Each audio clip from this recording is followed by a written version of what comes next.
I'm more into what the spiritual side of the Native Americans.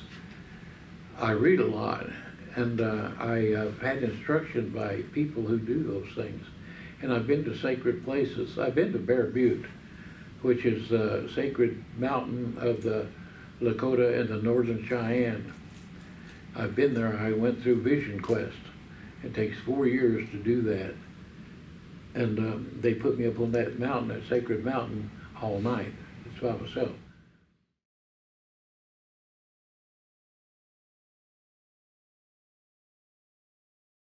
And I'm one half Chickasaw.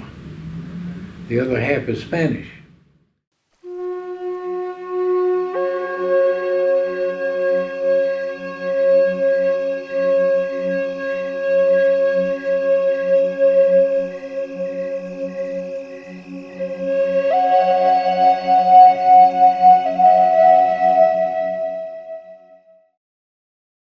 Originally, I'm from Oklahoma. I was born in Seminole. I wasn't born in a hospital, I was born at home back in those days. And that, in fact, that was in 1938. So that kind of dates me. You realize that I'm 86. My dad is from Spain. He's not Indian. And when they met, my great-grandpa had like 200,000 acres in Oklahoma, and he was a rancher. He raised cattle and had horses and everything.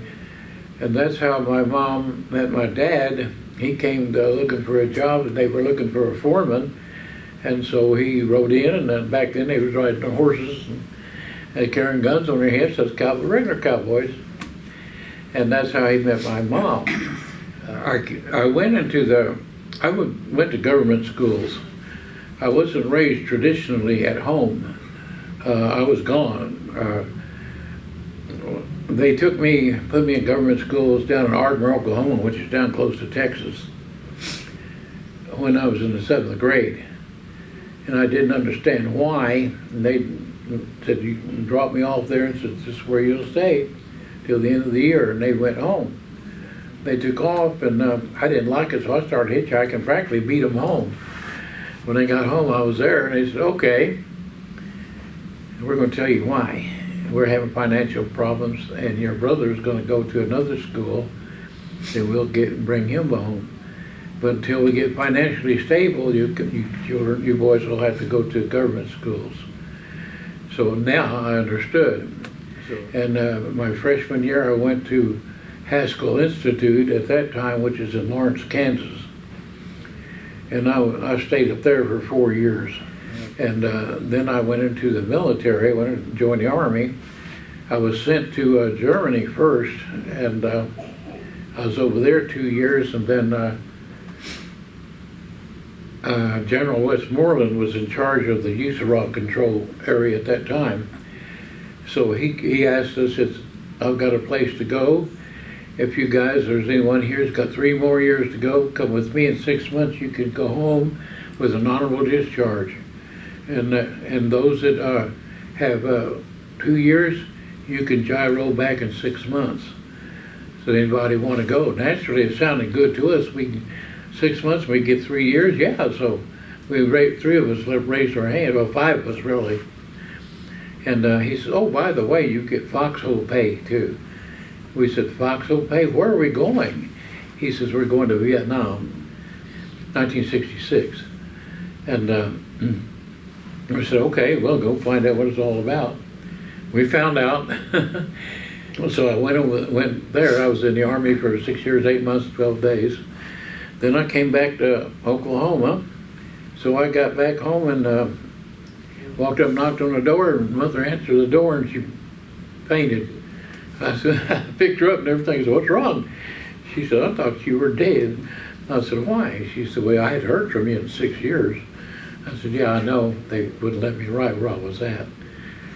Then I worked around Shawnee for Oklahoma for a while. And then I came to Wichita. I had a half-sister who lived here. And she got me a job out at Boeing, which didn't everybody, right after I got hired on, about a month later, they laid everybody off. I was gonna get an apartment, and there's a place out on, in the west side of town, they need security. So I went out there and applied, and they said, well, you look like the guy we need. And I said, we don't pay a whole lot, but you get your apartment free. But I had to go back to the police department to get my license for a security job as a security officer. And so I went to the Wichita Police Department, and I maxed the course. Of course, I had military training and all that, so it was easy for me. So I got my license and everything, and went to work for security out there at the department. And about 2 months later, Captain Hannon called me up and said, hey, how would you like to go work for us? I said, what do you mean?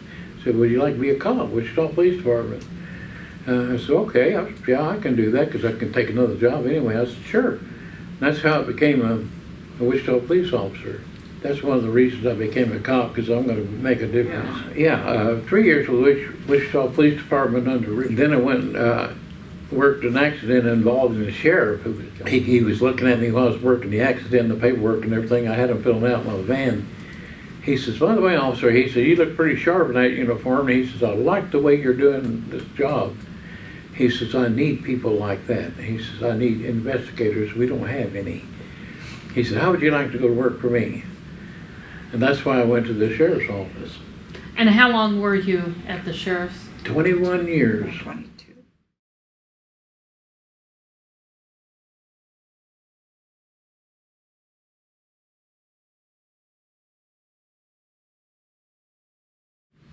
And when I was 14, I asked him about that. I said, what about your ancestors? I'm a grandpa, but what about before then? He said, well, your ancestors, my people came from Spain, and they were conquistadors, and they came over to Coronado. He said, we came from Spain down through Peru, and he drew it out on a map, on a piece of paper for me. He said, we came from Spain here, we came down through Peru, we came through Guatemala, and we came into Mexico, then we came up to Texas, then we came up into Oklahoma. And he showed me all of that on that map, and times and places.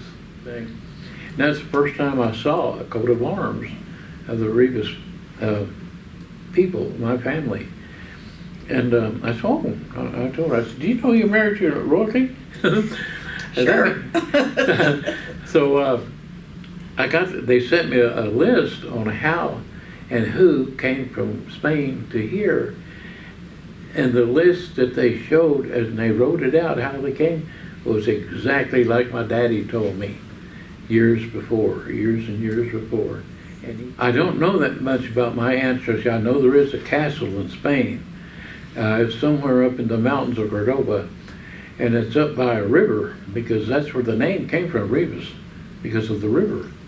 One of my ancestors was a knight that fought with the King of France during the Crusades, and the King of France put 12 doublures around his shield, and his name, as it turns out, was where I got my name. I guess my dad knew it when he did it, but his name was Don Carlo del Rivas.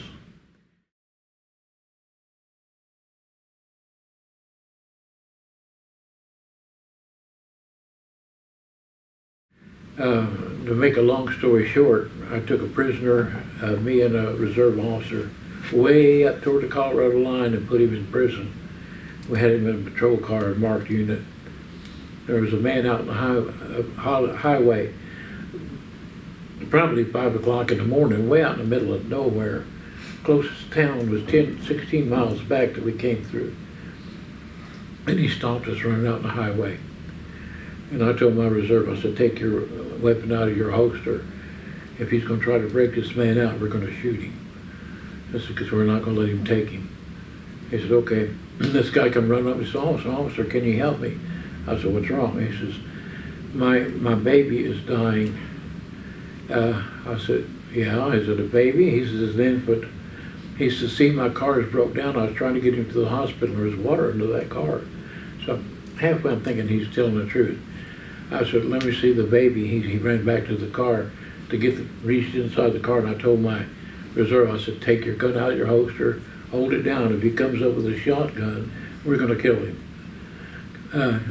So anything but a baby, we're gonna shoot him. So he came out with that baby, and he come running up to me, and I said, okay, stop right there. And I walked up to him, and I pulled up the curtain, and it was an infant. That baby had already turned blue. And I told him, I said, okay, I had my reserve shake him down. I said, you get in the back in that cage car with that prisoner back there. I said, he's handcuffed and bolted to the chair. He can't move. So don't pass him anything. Don't even talk to him. I said, my officer is going to hold the baby in the front seat with me. It's a cage car. I said, we're going to help you. And I hit the lights and siren, turned around, and I made that 16 miles in about 3 minutes. I was going 125 miles an hour all the way up there. And my reserve called ahead. When we got to the hospital, they ran out there and grabbed the baby, looked at the baby, and took it inside. There's a doctor standing there. He says, where are you guys from? He said, Wichita, Kansas, Sedgwick County Sheriff. He said, what's going on? I said, well, we're transferring to prison. I'll probably get fired over this because I broke every rule. I'm not supposed to do that. He said, you're in Wichita, Kansas? And I said, yeah. I said, okay. So we took off, took the prisoner up there.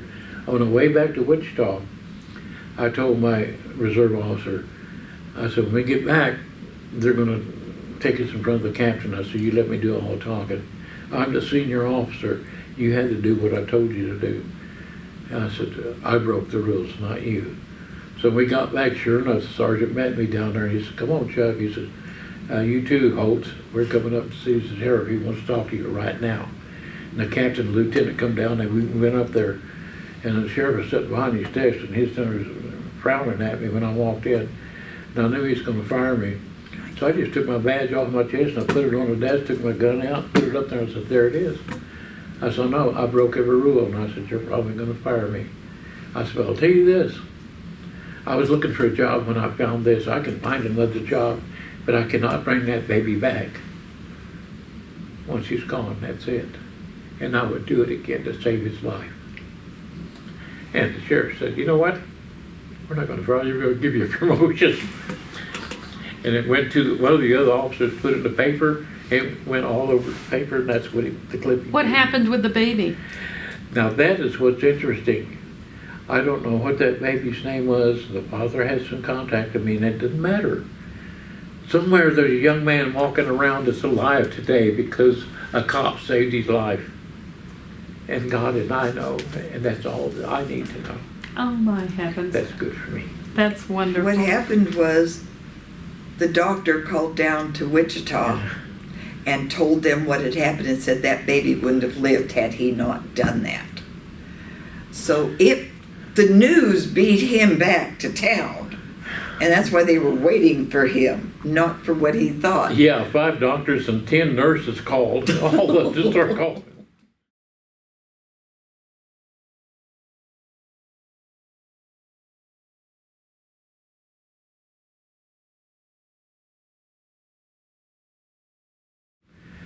I heard my first calling at 9. My first vision was at 10, I believe it was, right in there.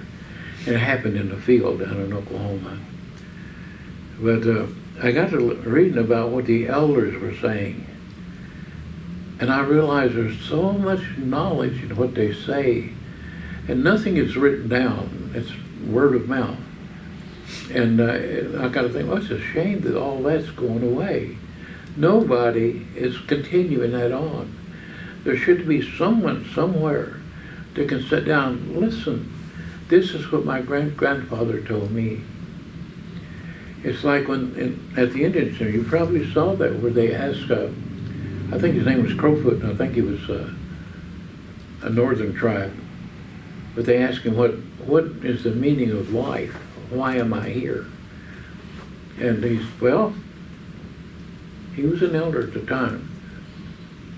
He said, the life is like the buffalo breath in the winter. It's like the firefly at night.